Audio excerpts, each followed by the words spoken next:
harmadik és negyedik verse adta ezt a gondolatot, amelyben arról olvasunk, hogy várván vártam az Urat, és ő lehajolt hozzám, kiemelt a pusztulás verméből, új éneket adott számba Istenünknek dicséretét. Sokan látják ezt, és bíznak benne. Ezek a gondolatok vannak ebben a Zsoltárban, és ez volt bennünk is, hogy ezek az új énekek fognak felcsendülni ezen az estén, amely abból fakad, hogy Isten kiemelt bennünket a pusztulásnak a verméből, a bűnnek az átkából.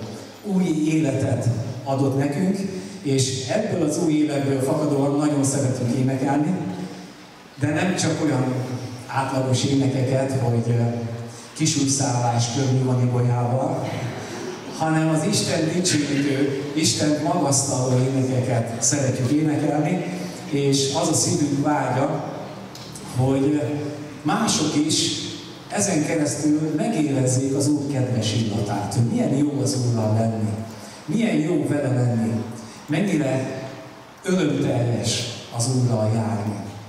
És az a szívünk vágya, hogy ezen az estén, mint aki keresi az Urat, mint aki már megtalálta és az ő útján jár, áldást kapjon ebben a másfél órában. Nem tudom, mennyi lesz, majd kiderül. És az a gondolat is bennem van még, amikor erre az estére gondoltam, hogy Jakab azt mondja, hogy közeledjetek Istenhez, és ő közeledni fog hozzátok. Amikor Istent dicsérjük, akkor közeledünk hozzá. Megteszünk egy lépést. Azért, mert egyébként tényleg jó az Isten. Annyi mindent ad nekünk. Olyan sok jóval árasztja az életünket. És a dicsérettel megteszünk egy lépést felé. Ő már persze nagyon sokat megtett felénk Jézus Krisztusban, egészen közel jött hozzánk. De most rajtunk a sor, hogy mi közeledjünk hozzá. És amikor ezt megtesszük, azt fogjuk észrevenni, hogy ő megint tesz egy lépést közelebb hozzánk. Átkarol bennünket az ő szeretetével. Tehát ez az este egy lépés az Isten felé is. Közeledünk az Istenhez. És hiszem, hogy megtapasztaljuk, hogy ő még közelebb jut hozzánk. Megáll bennünket. Nagyon nagy szeretettel köszöntöm azokat a vendégeket, akik kifejezetten a mi hívásunkra jöttek. Mindenkit. De azon keresztül, vagy azon belül is van egy szűkebb csoport, akik azért jobban hallhatók és láthatók lesznek. Első körben hadd köszöntsem Tóth Sándor testvéremet, most a leghátsó padban foglalt helyet, az új remény tartózkodókat lelkipásztorát, aki az Isten igéjével készült, van egy gondolat, egy üzenet benne, amit szeretném elmondani majd mindannyiunknak, és fogadjátok őt nyitott szívvel, szeretettel, és nagy szeretettel köszöntjük a fiatalokat, akik a Kerületi Dicsőítő Csapat néven működnek néhány hónapja, néhány hónapja, év nincsen, és hát Nagyvarsányból, Újfehértóról, Debrecenből, Kisújszállásról, kihagytam valakit? Ezekről a helyekről vannak benne a tagok, őket is nagy szeretettel köszöntjük. És nagyon jó énekeket hoztak. Ha valaki teheti, kapcsolódjon be az éneklésbe, a dicséretbe. Nem mindenkinek lesz jól látható, akik ott ülnek, lehet, hogy kicsit a hangfal betakar, de akik itt ülnek, nekik jobb lesz. Nem tudtuk tökéletesen megoldani, de a szövegek ki lesznek vetítve, és be lehet kapcsolódni a dicsőítésbe. Ha valaki úgy gondolja, hogy ő szívesen felállna, tapsolna, felemelni a kezét, nyugodtan megteheti. Én meg fogom tenni egyszer, kétszer biztos. Imádkozzunk. És most én azt kérem, hogy álljunk fel, és így kérjünk áldást erre az estére, és átadom utána a szót a fiataloknak, hogy kezdjék meg énekkel, dicsérettel. Urunk, hálát adunk ezért a csodálatos estéért. Hálát adunk azért, hogy itt vagy közöttünk. A szemünkkel nem látunk téged, de tudjuk, egyrészt van egy ígéreted számunkra, hogy velünk leszel a világ végezetéig. Másrészt a szívünkben ott van az bizonyosság, hogy tapasztaljuk, hogy ott vagy az életünkben, hogy valóban velünk vagy, Hálát adunk azért, hogy összejöhettünk, és imádkozom, hogy mindenki áldást kapjon, aki ma eljött. Akár az énekekből, akár a bizonyságtételből, akár az igéhirdetésből, de valami áldást kaphasson belőled. Hisszük azt, hogy te sok jót készítettél el mindannyiunk számára. Könyörgöm azért, hogy a Szentlélek szeréd és csendes hangját meghalljuk, és meglássuk a te szépségedet, a te jóságodat mindannyian. Ámen.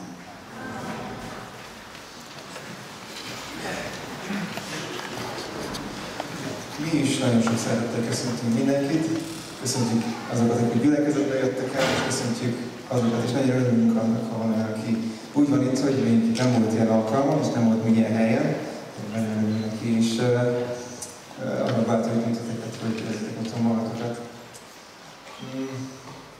Igen, azt minden alkalommal is el szoktuk mondani, hogy nem egy koncertet szeretnénk most ide elhozni, hanem annak a jelenlétét, és szeretnék azt, hogy mindenki bekapcsolódjon, elhangzott, szeretnék, hogy bekapcsolódjon a dicsőítésbe, úgyhogy bátran ki lesznek vetítve az énekeink is, jöhettek velünk a dicsőítésbe. Lehet, hogy lesz olyan, amit nem ismertek, bátorítok mindenkit, hogy szöveget kövessétek is, mert mégis nagyon jó üzenetei vannak a daloknak.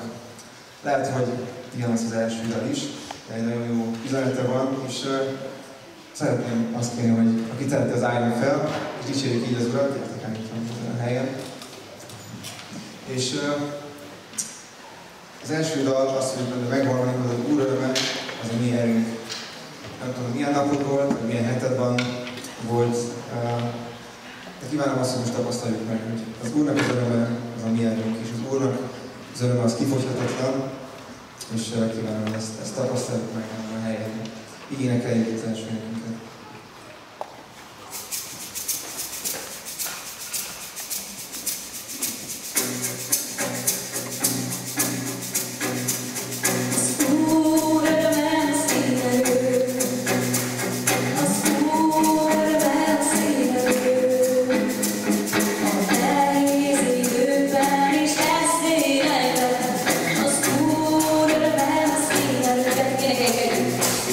Az Úr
lesz még.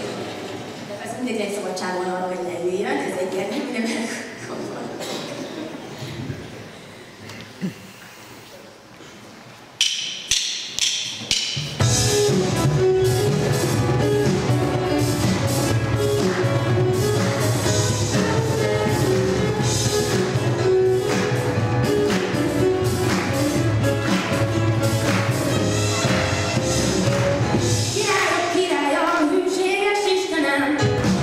Még hosszabb, még elért, hogy hol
A nem akart gyermek.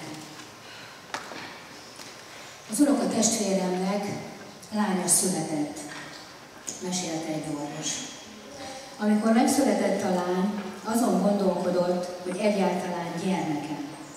Egyszerűen torszülött volt. Az unokatestvérem és a felesége szép termető emberek, megdöbbentek a jövőjét láttán. 21 éves volt az unokatestvérem, felesége 19, amikor a gyermekük megszületett. Az unokatestvérem mindenáron intézetbe akarta adni, mondván, hogy előttük az élet, nem tehetik tönkre azzal, hogy egész életükben ilyen teremtményre nézzenek. Ráadásul az orvosok alátámasztották, hogy mindketten egészségesek, csak rajtuk múlik. Ha gyermeket akarnak, minden valószínűséggel egészséges lesz. Miért komplikálják az életüket ilyen fiatalon? A nagyszülők is egyetértettek, hogy az unoka, az első unoka nem olyan, mint amilyenről álmodoztak. Úgy nézett ki, hogy a gyermek olyan házba kerül, ahol szerzetes nővérek gondoskodnak a hasonló sorsú gyermekekről. Szeretik őket, gondoskodnak róluk, a saját szüleik sem szerethetik jobban. Az unokatestvérem felesége azonban megmakacsolta magát. Nem. A gyermek az övék, és velük marad. Az unokatestvérem szerette a feleségét, és mivel a felesége választás elé állította, vagy gyerek, vagy vállás, nem sokat gondolkodott. Így a gyermeket ójában hazavitték. Megszokták. Aki először látta a gyermeket, nem értette, hogyan lehet ilyen teremtményt megszokni. A lány növekedett, nagyon kedves angyali gyermek volt, nem angyali testben. Gyors volt és szellemes. A szülőknek még 2 gyermekük született, szépek, egészségesek, akik nagyon szerették a nyomorék testvérüket. Kocsiban sétáltatták az utcán, és nem törődtek azzal, hogy a többiek kinevették. A templomban saját különleges széke volt a hibás lánynak, hogy tudjon ülni és énekelni a többiekkel. Az unokatestvér és felesége megöregedtek. Gyermekeik szintén, az egészségesek kirepültek a családi fészekből, a nyomoréklány otthon maradt, nem halt meg, ahogy az orvosok megjövendölték. A család azok közül való volt, akik szerették egymást, boldogok voltak, nevetés volt a házban reggeltől estig. A házaspár már nem tudta elképzelni sem, hogy valamikor azon gondolkodtak, hogy a lányok valamilyen intézetben növekedjen. Végül is a test boríték, a lélek a levél. Hiába nézed a borítékot, a levél a fontos. Az unokatestvéremnél 45 éves korában leukémiát állapítottak meg. Összetört. Egy munka közepén volt, amit be akart fejezni, hiába látta a munka végét, mindennek vége. Teljes vég. Amikor az optimista torik össze, az nagyon szomorú. A feleség próbálta vigasztalni, de mind hiába, ha ő is egész nap sírt. Megfelelő donort kerestek, aki csontfelőt adhatott neki. A feleség felajánlotta, de felvilágosították, hogy ő nem megfelelő, nagyon nehéz megfelelőt találni. A nemzetközi adatbankban kell keresni, hogy a feltételek adottak legyenek. Sikeres lehet a keresés, de gyakran sokat kell várni. Igen, talán sejtitek, hogy ki volt a donor. A lányuk. Az a teremtmény, aki levél volt, a teremtő által küldött levél. Rögtön felajánlotta a segítségét. Testvérei nem feleltek meg a feltételeknek, ő volt az egyetlen, aki számításba lehetett. Az, hogy miért mondtam el az esetet, a küldetéssel függ össze.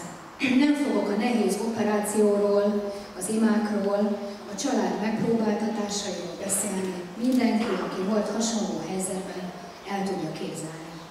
Valami másról akarok beszélni, a szimbólumról. Értitek? Tegnap látogatóban voltam az unokatestvéremnél, minden Isten tiszteleten a családjával együtt vesz részt. Ültünk az asztalnál, beszélgettünk, az unokatestvérem egészséges, boldog. Nevettünk abban a burokban, ami azokat az embereket veszi körül, akik szeretik egymást. A bizalom, a szeretet, a boldogság felhőjében. A lányra néztem, arra a legidősebbre. Könnyes volt a szemem a meghatottságtól, attól a szeretettől, ami igazgatja a sorsunkat, és nem szűnik meg bennünket szeretni. Mindegyikünk egy levél. Egy levél, amely a születésünkkor van elküldve erre a világra.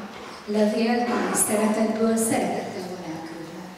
Elutasítjuk a leveleket, elküldjük a sötétbe, felbontatlanul.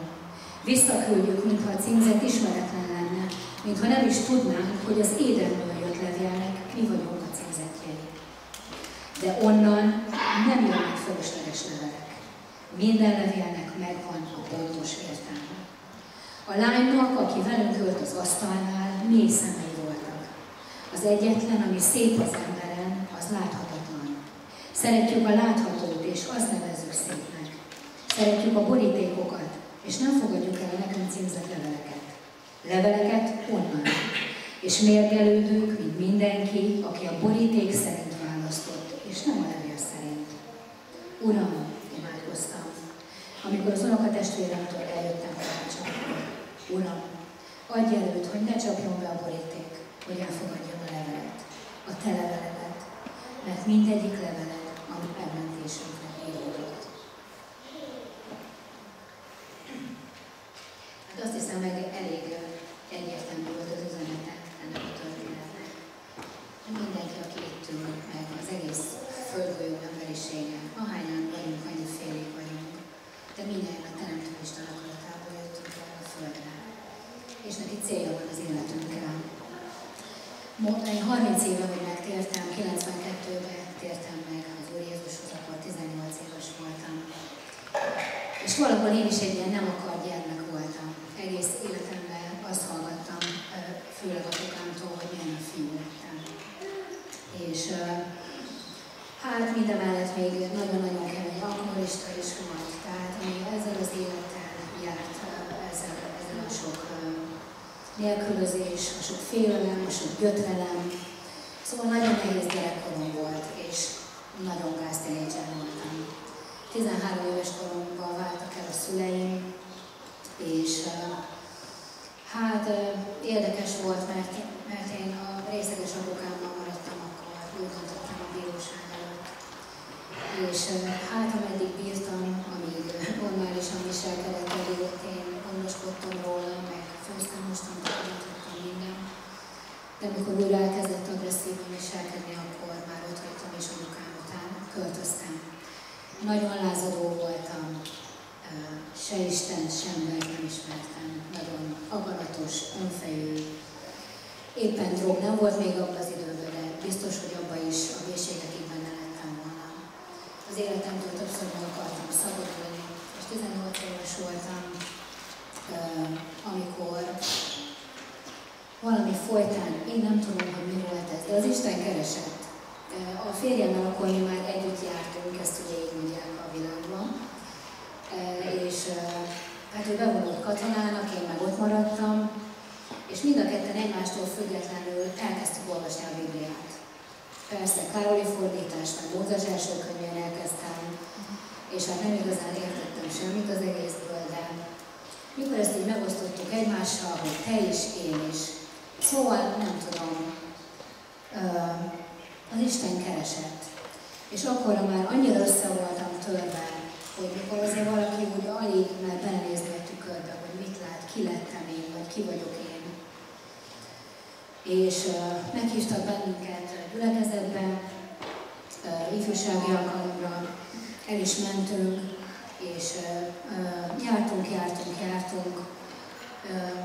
Bennem az Isten szép lassan dolgozott. Én nagyon féltem az Istentől először. Ugye az apaképpen nagyon összefügg az Istenkép, és nem mertem az életemet odaadni neki, teljesen rábízni, hogy biztos, hogy jó lesz ez nekem.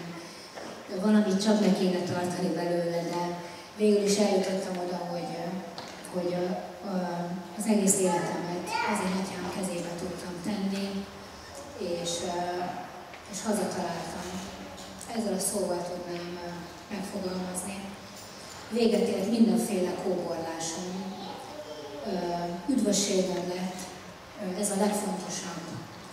És persze minden más ezen fölül van az Isten jóságával. Az anyukám nagyon féltett, hogy valami szektába keveredtem, és hát szerényként, mert nagyon sokat gyötörtem, nagyon gonosz gyermeke voltam.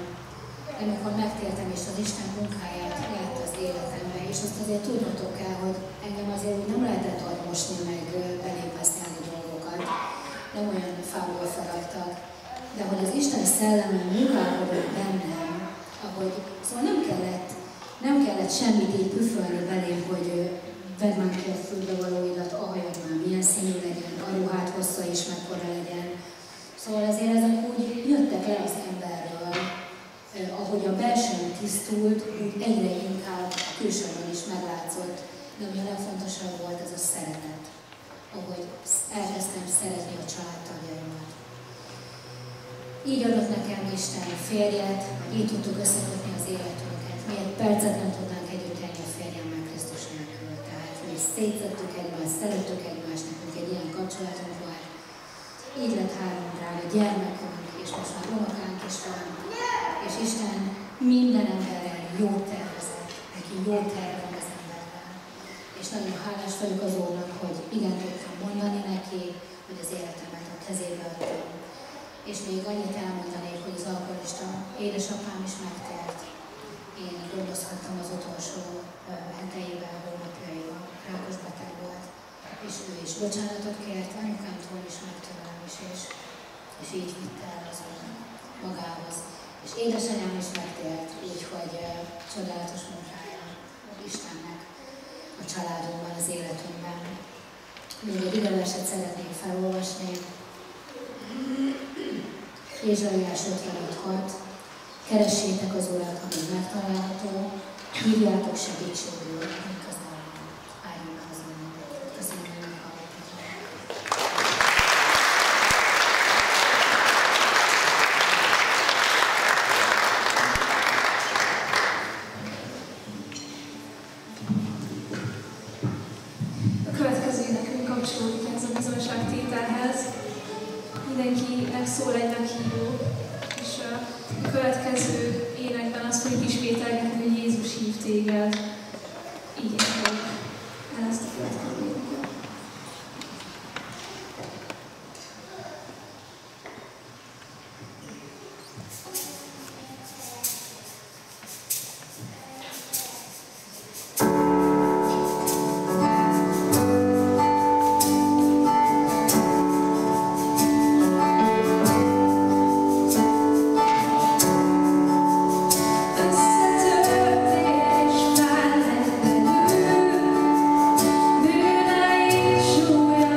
szívemre helyezett.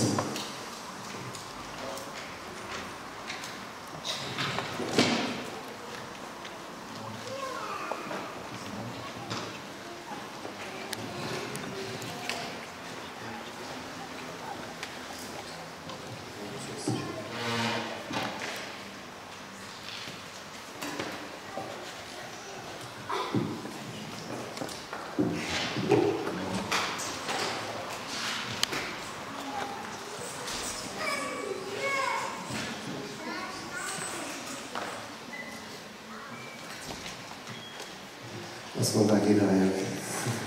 Köszöntök mindenki szeretettel. Azt gondolom, hogy a feleségem elmondott történetet, azért az megdöbbentő. És talán benne lenni egy ilyen élethelyzetben, amiben ez a család benne van. Az unokatestvérék egyébként egy ilyen élethelyzetben vannak, és foglalkozott is azzal, hogy milyen változások generál, meg milyen kimenetelé vannak egy ilyen beteg gyerek érkezésének. De nagyon kevesen vannak együtt maradnak. Mert valószínűleg, hogy nem tudnak válaszolni arra a kérdésre, hogy miért pont velük. Ki a felelős ezért? Miért történt ez? Hogy fogjuk ezt kibírni? Szóval az biztos, hogy az élet az tele van ellenmondásokkal. Erről szeretnék egy pár szót mondani. A Biblia egy nagyon őszinte könyv. Ha valaki hozzá akarna fogni az Ószövetség olvasásához, akkor én javasolnám neki Mózes első könyvével kezdje. De ha szeretné az Ószövetséget olvasni, szerintem olvassa a Zsoltárok könyvét, a Példabeszédek könyvét, a Prédikátor könyvét és az Mózes 5. könyvét. Aki szeretne kezdeni, akkor ezekkel kezdi az Ószövetséget, ezt tanácsolom. Szóval a Biblia egy nagyon őszinte könyv. A Prédikátor könyve az egyik brutálisabban őszinte. Szerintem még akik keresztények, ilyen feketőves keresztény családban jönnek fel, zavarba ejtő. Maga a Prédikátor könyvének őszintessége, amit Salamon, a bölcs király, ilyen közmondásos a neve, Salamon bölcsessége, közmondásos, olyan mértékű bölcsességet kapott, és hát hídi a keménységű szavakat mond. Azt mondja, nincs értelme az életnek. Minek élünk? Minek küzdködünk? Hadd mondjam, hogy a Covid járvány idején, főleg a tinédzserek között megszaporodott az öngyilkossági gondolat és kísérletek száma. Legnagyobb számban tinédzserek próbálták megoldani az életüket. Egyszerűen egyedül maradtak, bezárva lettek, és úgy érezték, nincs értelme az életnek. Szóval igen, is fontos kérdés. Beszélgettem egy ismerősömmel, elmondtam, hogy a közeli hozzátartozója Németországban, a kórházban orvos. És megtiltották nekik, a vezetőik, hogy az állapotáról egy covidos beteggel szót váltsanak. Tilos volt nekik bármit is mondani, beszélni ez a beteg állapotáról. Ugyanis azt történt, hogy voltak betegek, akik bent feküdtek a kórházi ágyon, kedélyesen beszélgettek, vidámak voltak, azt várták, hogy mikor engedik őket haza, és őket tudták orvosként, hogy nem tudnak segíteni rajtuk, és közülük néhányan rohamosan, hirtelen, mintha lejtőre állnának rá, zuhanó módon lesznek egyre rosszabbul, és többek közül akár néhány órából meghalnak. És ezek az orvosok a német klinikán, a gazdag Németországban tanácstalanul néztek egymásra, tehetetlenek voltak. A Covid vírus egy nagyon pici kis valami, szemben nem látható. Hogyha bugyózni kéne a srácoknak egy Covid vírussal, nem lenne esélye. Mégis egy egész világot változtatott meg gyökeresen. Egyetlen kicsi vírus és fertőzés. A világ máj napig sem ugyanaz, mint volt a Covid előtt. Gyökeresen megváltozott a világ. Szóval mi szeretnénk az életünket uralni. Ösztönösen szeretnénk kezünkben tartani. Szeretnénk urai lenni az időnek. Az idő urai. Szeretnénk urai lenni a sorsónak. És amikor egy ilyen pici kis vírus jön, szembesülünk vele, globális méretekben csúszik ki kezünkből minden. Szorítanánk azt a vizet, szorítanánk a homokot, de folyik ki a kezünkből. Nem tudjuk uralni. Találó, ahogy a Prédikátor könyvében olvassuk, úgy láttam, hogy az ember nem képes kiismerni Isten sokféle tettét. Azokat a tetteket, amik a nap alatt történnek. Az ember ugyan fáradozik azon, hogy kikutassa, mégsem tudja kiismerni. Még azt mondja is, bölcs, hogy már tudja, akkor sem képes kiismerni. Ugye a Covid-nál pont ez történt, hatalmas orvostudomány, nagyon fejlettség, szuperfejlettség nyugat, és a kórházban megtétják az orvosnak, hogy az állapotáról beszél a beteggel, mert semmit nem lehet tudni. Majd melyik beteg jön ki, a kórházból gyógyultan, másik néhány óra múlva meghal. Döbbenetes igazság, örökérvény igazság. Azt mondani az ember, hogy már bölcs, és szembesül vele, hogy még semmit nem tud. Aki szereti a csillagászatot, én nem annyira, érdekel annyira, hogy nincs annyi idő, hogy ezzel foglalkozzak, és esetleg foglalkozik azzal, hogy hallgat ilyen előadásokat a modern űrkutatásról, világűrkutatásról. Nyilván mindig a létezéskeresést is magába foglalja, azért mutatják a világűrt, mert az emberek azért szeretnék tudni és bizonyítani, hogy Isten nélkül létezik ez a világ, és akarnak ilyen elméleteket gyártani, és ugye valaki foglalkozik, hogy a fekete lyukakkal kapcsolatban mit mondanak, még el is rejlik csak. Na de Hawking, akkor már eldobod az agyarat, tehát ugye a fekete lyukak minden anyagot magukba szippantanak. Hawking azt mondja, hogy a fekete lyukak szivárognak. Ennek van egy elmélete, mindegy, nem értem, amit értek, azt nem mondom meg nektek, hallgassanak utána. Mi van? Itt azt mondom, hogy most kikapcsoltam, tehát nem akarom, egyik azt mondja, a fekete lyuk minden magában, de a fekete lyuk is elmúlik. És ezen kezdtek volna, hogy múlik el a fekete lyuk, ha minden magában szépen, hát azért nem távol. Oké, ledöbb az ékszépet. Az emberek próbálnak bölcsek lenni, magyarázatokat adni, egy csomó számítást csinálni, ami mögé soha nem látsz mögé, mert elméleti. Elméleti. Minden hiába való az életben, azt mondja a prédikátor, figyeljetek, ezt mondja, a prédikátornak, Dávid fiának, Salamonnak, Jeruzsálem királynak beszédei, igen nagy hiába valóság, mondja a prédikátor. Igen nagy hiába valóság. Minden hiába valóság. Nagyon lelkesítő beszéd, igaz? Hogy is értsük ezeket a gondolatokat? Ha úgy értjük, hogy le van írva, akkor azt mondjuk, hogy hát az életnek sem értelme. Ha meg éppen élünk, akkor minden bele, mert élvezni kell az életet. Ez a következő következtetés ebből az igéből. A harmadik dolog pedig, hogy az emberi bölcsesség végül is eljut el a következtetésre, hogy nincs értelme. Mert hát valójában megszületünk, és nagyapám nekem mindig azt mondta, Isten nyugosztalja, hogy fiam, egyszer meg kell halni.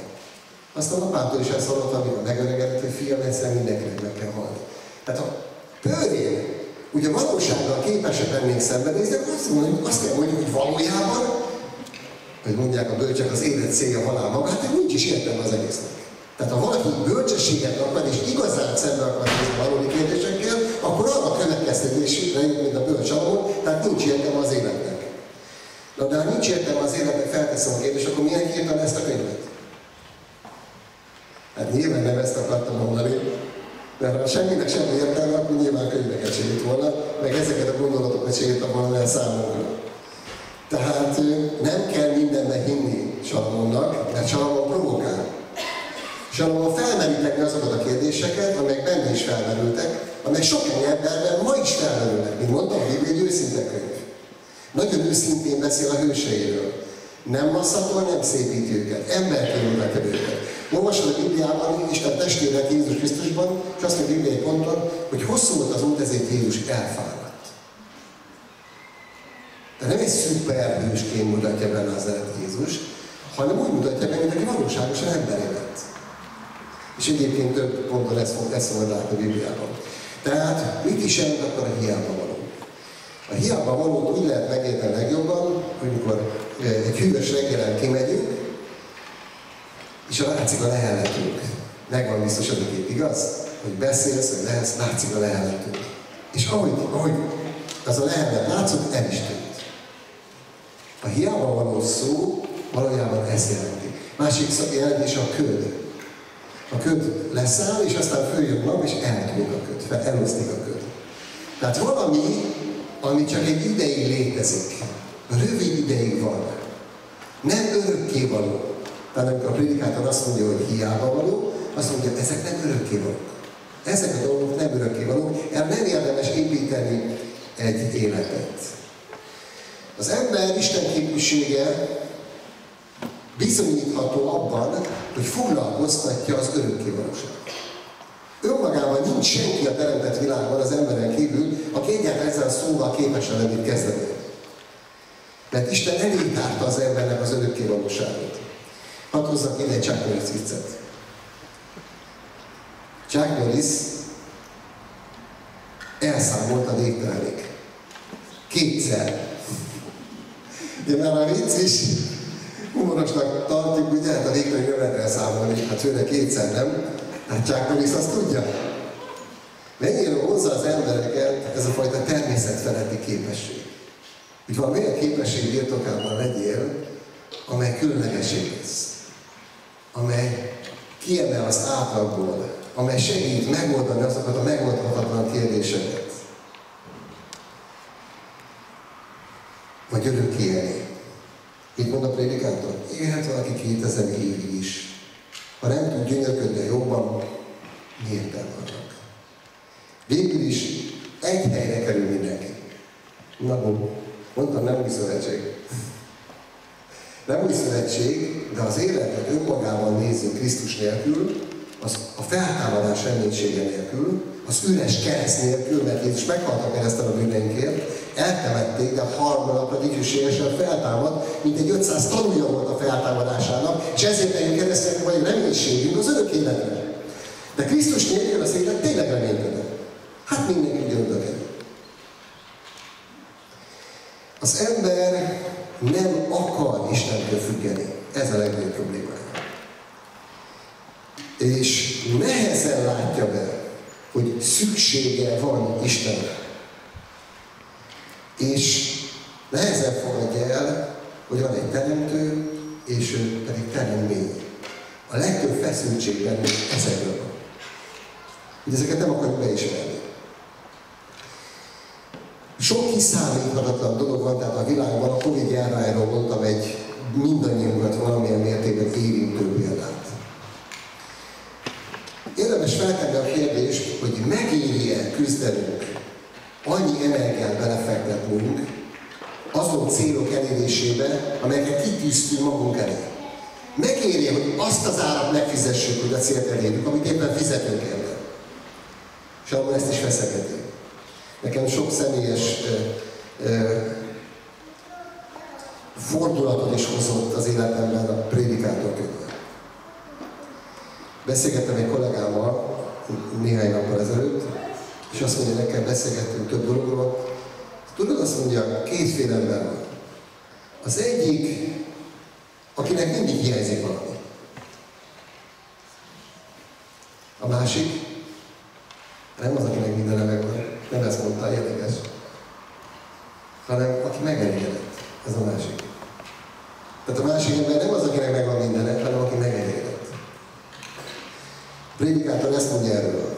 Többet ér az, amit lát a szemmel, mint amiután sóvárog a lélek. Ez is hiába valóság, hasztalan erőködés. Tehát te melyik akarsz lenni? Aki mindig valamiért küzd, és valamit el akar élni, mert azt hiszi, hogy azt elérje, az nagyon jó lesz neki. Vagy az a kategória akarsz lenni, aki megelégedett. Hát nem olyan könnyű az. Ez nem olyan könnyű dolog, hogy hát igen, a másikat választom. Oké, próbáld meg. Megvan a telefonszámot, hívj fel, hány napig sikerül. Tehát tudjuk, mi a jó, meg mi lenne nekünk komfortos, csak nem tudjuk megtenni. Isten alkotta tehát a világot ilyennek, amilyen, és a bűneset után sok olyan átrendeződött bennem, hogy az ember ne tudja kitalálni, hogy mi következik, és rá tudjon ébredni, ha szenvédi ezt a világot, hogy neki Istenre van szüksége, és az Istennek az imádatát, amit itt a dicséretben bevezetőben is hallottuk, nem tudja felcserélni és pótolni semmivel. Azt mondja a prédikátor, hogy jobb egy marokra valót szedni, nyugalommal, nyugton, mint két marokra valót hajszoltam, és hasztalan erőlködéssel. Mennyi árat fizetsz a céljaidért? És mennyi árat fizetnek a céljaidért, akik hozzá tartoznak? Megéri? Megéri fizetni ezt az árat? Az ember keresi a megelégedettséget. Hogyan?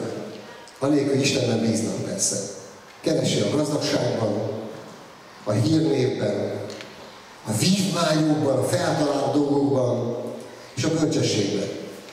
Istennek a csodálatos ajándéka, hogy Isten ezt megengedi. Úgy alkotta meg a világot, hogy az ember igenis képes gazdagságra szert tenni, képes hírnévre szert tenni, képes vívmányokat feltalálni, és bölcsességet is tud szerezni. Azonban az ellentmondás az, hogy mindezeket, amikor eléri, mégsem érzi magát teljesnek. Ez az ellentmondás. Sikeres lesz, gazdag lesz, feltalálja azt, amit régóta kutat, bölcsességre tesz szert, és a bölcsesség egy veszélyről. Minél többet tanulsz, annál rémisztőbb, hogy mennyi mindent nem tudsz. Az igazán nagy tudósokra azt mondják, hogy azért nagy tudósok, mert már tisztában vannak, hogy mennyi mindent nem tudnak, és azzal is, hogy még élnek, sem fogják tudni kikutatni. Még azt a pici szeretet sem, amivel éppen mélységében próbálnak foglalkozni. Egyébként még nagy többségünk rettenetesen felszínes. Egy olyan világban élünk, ami nagyon felszínes világ egyébként. Mikor az ember szembesül azzal, és sokan megteszik ezt, és most lehet látni ilyen felébredő embereket, mindig is voltak ilyenek, hogy a gazdagság, a hírnév, a vívmányok, a bölcsesség nem töltötte az életüket. A legszörnyűbb az, amikor valaki gyülekezetben él, kereszténynek mondja magán, és ezekben keresse a teljességet. A legszállalmasabb. Vagy visszatér ehhez, pedig valamikor megtér belőle. Mikor az ember szembesült át, hogy ezekkel a vívmányokkal, bölcsességgel, gazdagsággal, hírnévvel mégis üres maradt, akkor többen a menny felé tekintenek. És azt mondják, hogy valaminek lenni kell. Nem lehet, hogy ez ennyire száraz. Én egyébként így éltem meg, 17 éves, elmúltam megszerezni a jósítványt, és autóval jártam középiskolában. DJ-ként dolgoztam már akkor, és megkerestem annyi pénzt, hogy egy nap alatt, mint más egy hónap alatt. Jó nagy bajom is voltam egyébként, tehát biztos. És legszörnyűbb az volt, hogy amikor egyedül voltam, utáltam egyedül lenni, elszörnyűködtem meg, egy csomó mindenem megvan, van autóm, van pénzem, van csajom, tehát mindenem megvan, amit a haverjaim majd nem tudom hány év múlva megszereznek, és mégis rettenetesen üres vagyok.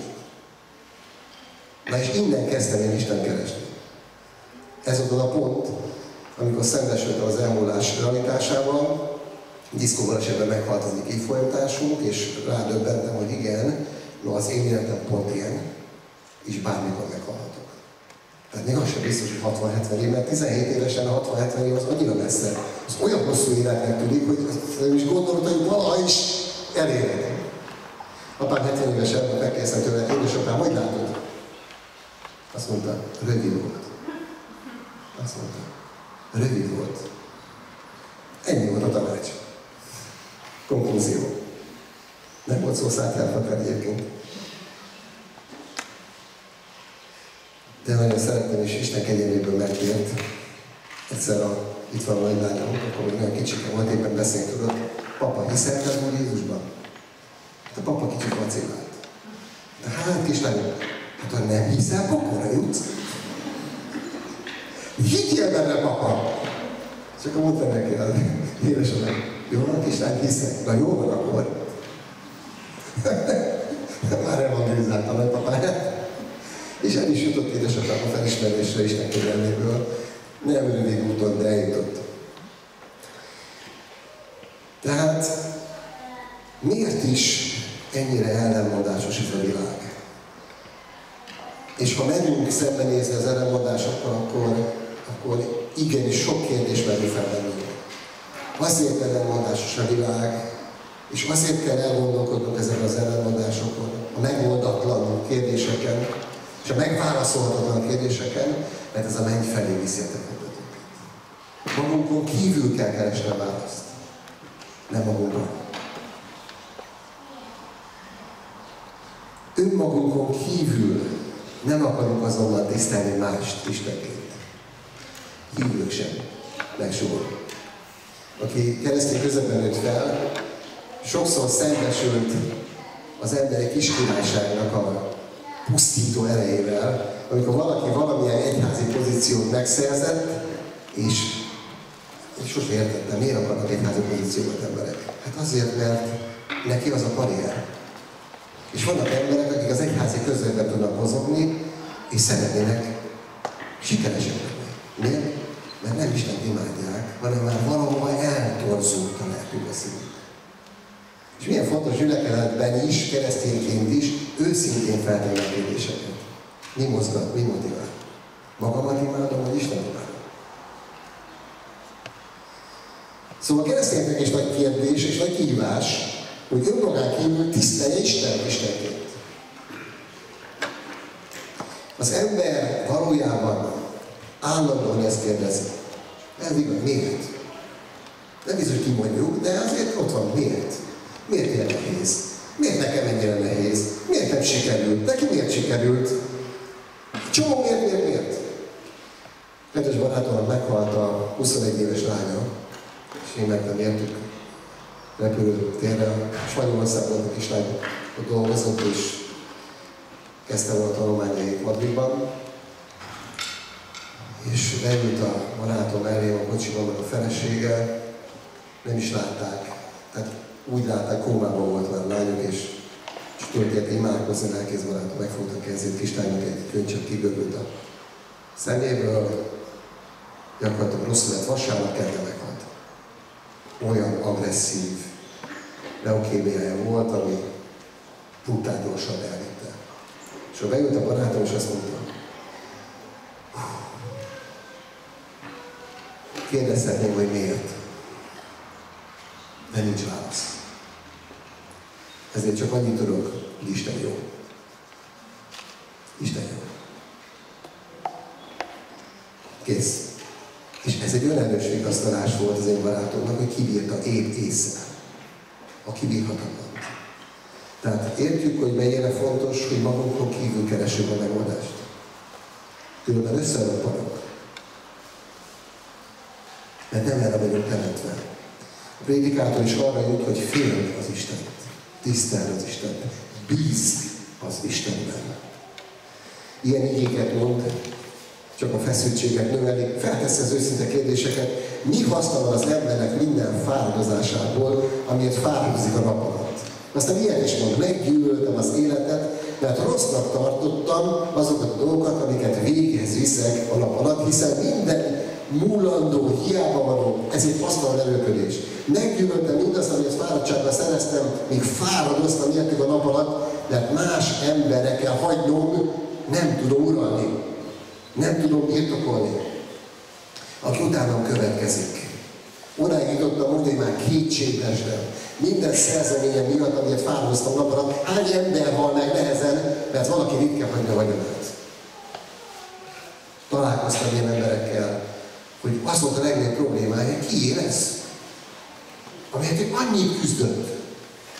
Hát az életének fókusza volt. Attól érezte magát többnek, hogy többre jutott, mint az apja, vagy a nagyapja, vagy a másik. Többet szerzett.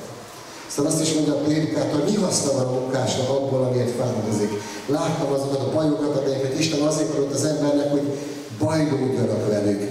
Szépen megalkotott mindent a maga idejében, az örökké valóságot is az ember elé tárta. De az ember mégsem tudja felfogni Isten alkotásait elejétől végig, amelyeket megalkotott. Rájöttem, hogy nincs jobb dolog, mintha örül az ember a maga javára, és törekszik, arra törekszik egész életében. De az Isten ajándéka, hogy az ember eszik, iszik, és jól él fáradtságos munkájával. Rájöttem, mindaz, amit Isten tesz, örökké megmarad. Nincs ahhoz hozzátenni való, és nincs hőle elvenni való. Azért rendezte így az Isten ezeket a dolgokat, hogy őt féljék. És a fiataloknak azt mondja, Gondolj teremtődő ifjúságod idején, míg el nem jönnek a rossz napok, és el nem érkeznek azok az évek, amelyekről ezt mondod, nem szeretem őket. Az ember tehát szeretné uralni az időt. Miért? Mert szeretné konzerválni azokat a pillanatokat, amikor ő szerete van, amikor fontos, amikor megelégedettnek érzi magát. Szeretné eltenni. Ha lenne egy nagy befőttes üveged, lennének pillanatok, amiket beletennél. Tudod, hogy nem lehet örökké, de legalább ki lehetne venni, mint egy kis cukrot, elszopogatni, és újra átélni. De az idő, mint homokszemek kiperegnek. A homokóra ezért nagyon jó volt, amíg voltak ott homokórák valakinek, mert az időnek a múlását realizálták. Nem tudja az ember uralni az időt. Térben és időben korlátok közé szorított. Egy időszak aratott a Földön a pályafutásában. Abban is egy csomó minden, és egy csomó fájdalom és szenvedés. És nem tudja, mikor mi jön, mikor jön öröm, mikor jön fájdalom. Egy csomó bizonytalanság veszik el az embert. Ezért mondja a prédikátor végül, mindezt hallva, a végső tanúság ez. Ő erre jutott. Féld Istent, azaz tiszteld őt, és tartsd meg parancsolatait. Mert mindez az ember kötelessége. Mert Isten megítél minden tettet, amit titkolnak is az emberek, legyen akár jó, akár rossz az. Azt mondja tehát a prédikátor, egy dolog van, ami örökké való ezen a földön. Egy dolog, ami az örökké valósággal összeköti az ember életét. Ez az Istennek a tisztelete, az Istennek az imádata, az Istennek való bizalom. Aki bízik az Istenben, annak közel van, közössége van az örökké valósággal. És van olyan szellemi távlatok nyílnak meg a belsejében, amit próbálnak mindenféle okkult eszközökkel megnyitni, meg különböző vallásokban nyittatni, meditáció, sok mindennel, hogy valahogy áttörjék a mulandóság falait. Mégis az Isten áttörte ezt. Spurgeon azt mondta, amikor arról prédikált, hogy húsvétkor a templom kárpitja a tetejét, az aljáig ketté szakadt, ketté hasadt, azt mondja, majd arra ember volt az Spurgeon. Isten azért adta, hogy ketté szakadja a tetejét, a aljáig, hogy még én is beférjek a mennyországba. Igen. Krisztus kireálta a lelkét a kereszten. Azt mondta, Atyám, bocsáss meg nekik, mert nem tudják, mit cselekeznek. És végül azt mondja, én elvégeztem. Kinyitottam az örökké valóság ajtaját a számodra. És ajándékba akarok neked adni egy hitet, egy bizalmat, amely közösségbe hoz téged azzal, hogy mindig is megtál. De ehhez el kell engedned a saját gondolataidat, elképzeléseidet, önmagad istenítését. És meg kell értened, hogy teremtmény vagy. De ezzel még megértened azt is, hogy van teremtő. Ő a mindenható, az örökkévaló, a szerető Atya. Ezért mondja a római levélben az írás, és ezzel zárom, mert nem a szolgasság lelkét adta nekünk az Isten, hanem a fiúság lelkét kaptunk, aki által felkiáltunk a mulandóságunkból, hogy Atyám vagy Isten. Kívánom ezt a felismerést, ezt a ráébredést a keresésünkbe. Ne hívjuk feltenni a nehéz kérdéseket. És nagy valószínűséggel oda jutunk, mint a prédikátor, hogy igazán értem, hogy mégiscsak annak van, ha elismerem, hogy van Isten, aki teremtette ezt a világot. Van Isten, aki az Atyám lehet, és aki fiában Krisztusban eljött értem, hogy örök életet ajándékozzon nekem, megtisztítson bűneimből, és kapcsolatban hozzá engem az örökké valósággal. Nekem az életem kérdéseire ez lett a válasz. 17 évesen kezdtem kutatni, 22 évesen úgy megtaláltam, azóta kutattam még keresem.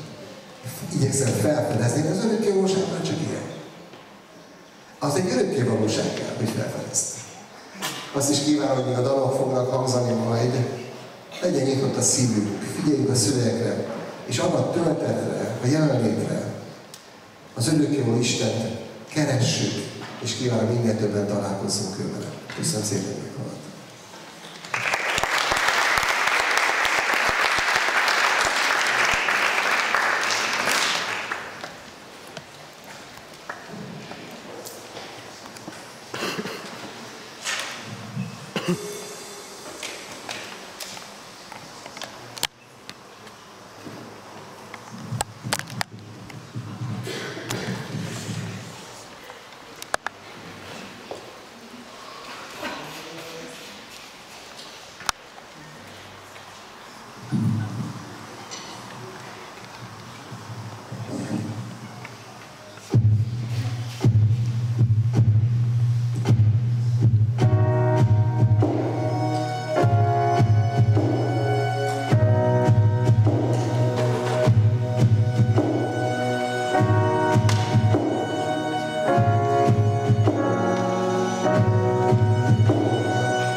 Hozzám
egy gondolat van bennem, hogy Isten olyan csodálatos, hogy úgy tud szeretni, mintha mi lennénk az egyetlenjei, és ugyanígy így tud szeretni mindannyiunkat egyenként, és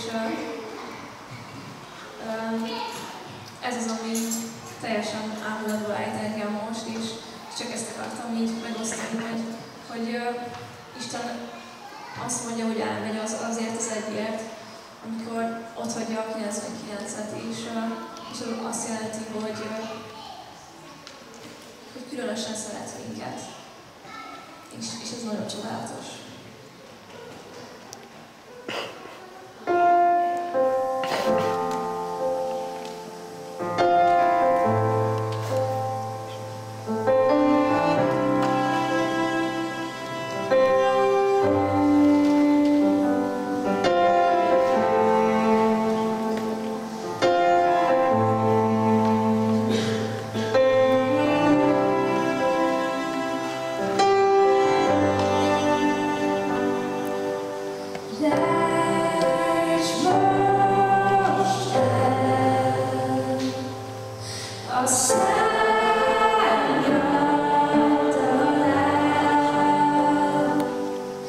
Tell them that's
és az előbb énekeltünk arról a viharról, ami lehet a lelkünkben túl. Nem tudom ki, hogy van itt, milyen élethelyzettel, mivel küzdünk, mindannyian mások vagyunk.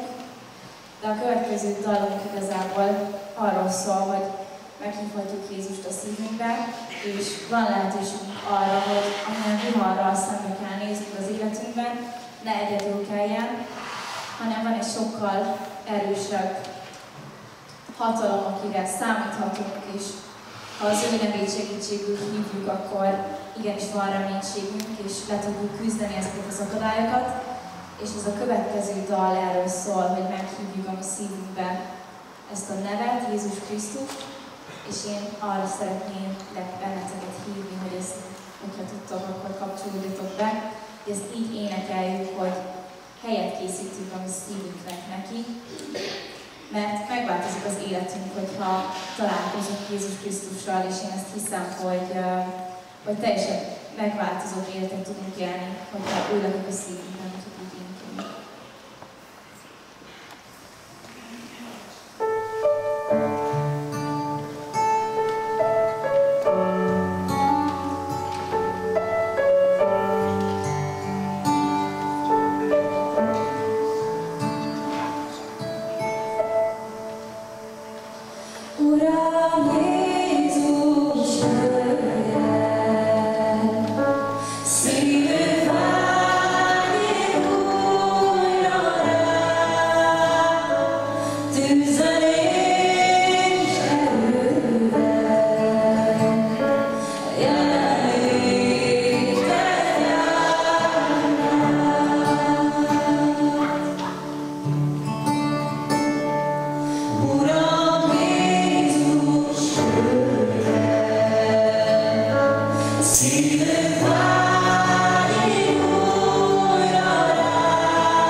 És így is el lehet hallódni a világban bőségesen.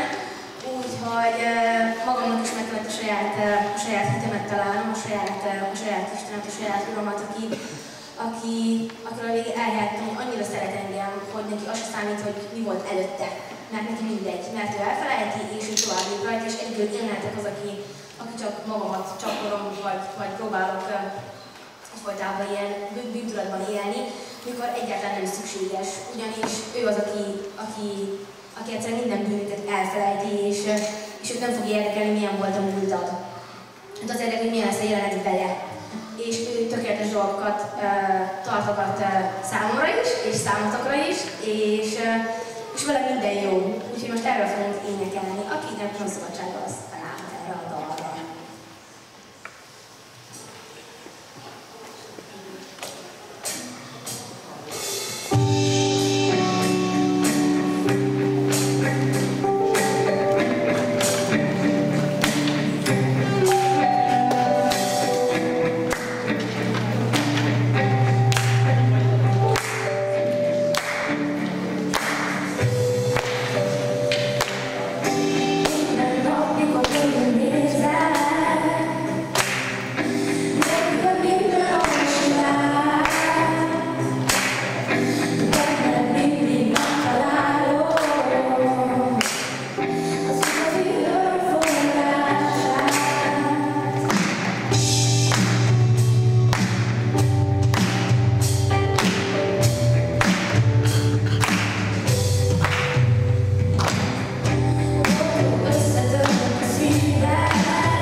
dicsérjük, teremtéssel zenjük, minden népnek hirdetjük nevet.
Köszönjük szépen! Foglaljatok helyet egy perc elejéig még össze. Tényleg elérkeztünk a végére. Szeretném mondani azt, hogy ha ott van a szívemben, hogy szeretnél többet beszélgetni Jézusról, Bibliáról, keresel egy közösséget, egy gyülekezetet, mert úgy érzed, hogy szükséged van a közösségre. Ha válságban van az életed és keresed a megoldást, akkor vedd fel velünk a kapcsolatot. Itt a bejáratnál van egy ilyen kis kapcsolatnevezetű lapocska, amelyen, hogyha megadod a nevedet, elérhetőségedet, telefonszámot vagy e-mail címet, akkor felvesszük veled a kapcsolatot, bejelölheted esetleg azt, hogy mi az, ami foglalkoztat, olyanokat írtam ide, hogy szívesen megtudnék többet a Bibliáról, szívesen megtudnék többet Jézusról, szeretnék megtérni, szeretnék bemerítkezni, vagy közösséget keresek, válságban van az életem, keresem a megoldást. Természetesen ezek közül bármelyiket bejelölheted, és akkor tudjuk, hogy mi az, ami foglalkoztat. De hogyha most ezek nem illenek rá, de szeretnéd, hogy találkozunk máskor is, akkor ott a bejáratnál vannak tollak, hát 2 darab toll, meg sok ilyen papír, és mellette van egy doboz, amiben beledobhatod ezt a kis papírlocskát, és szeretettel fogadunk máskor is.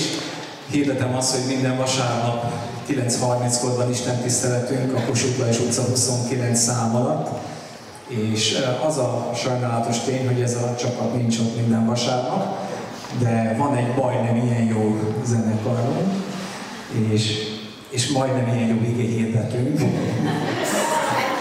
Többségében én szoktam beszélni, de...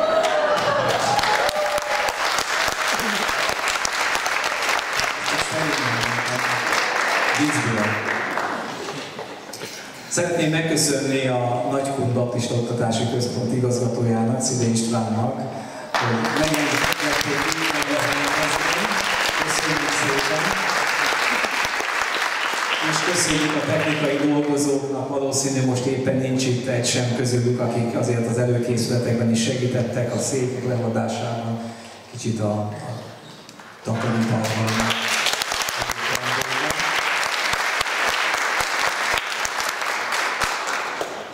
És ne szaladjatok el, bár tudom, hogy eltelt az idő. Készültünk egy kis szeretett vendégséggel, szendvicssel, süteménnyel, üdítővel. Fogadjátok szeretettel, itt, ha kifele mentek, akkor ott megtaláljátok ezeket az asztalokat, bár befele jövet is megtalálta valaki, örülünk neki, és közben beszélgessünk, legyünk együtt. Isten áldását kívánom az életetekre. Köszönjük szépen Sándornak, hogy vállalta a szolgálatot, az üzenetet. Isten áldását kívánjuk a munkádra, a munkahelyen, a gyülekezetben egyaránt, és köszönjük Mónikának is a bizonyságtételét, az üzenet megállapítását.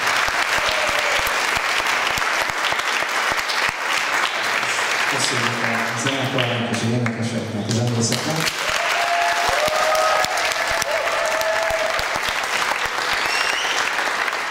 Valószínűleg az este nem jött volna létre, ha ti nem jöttök el. Úgyhogy köszönjük, hogy eljöttek.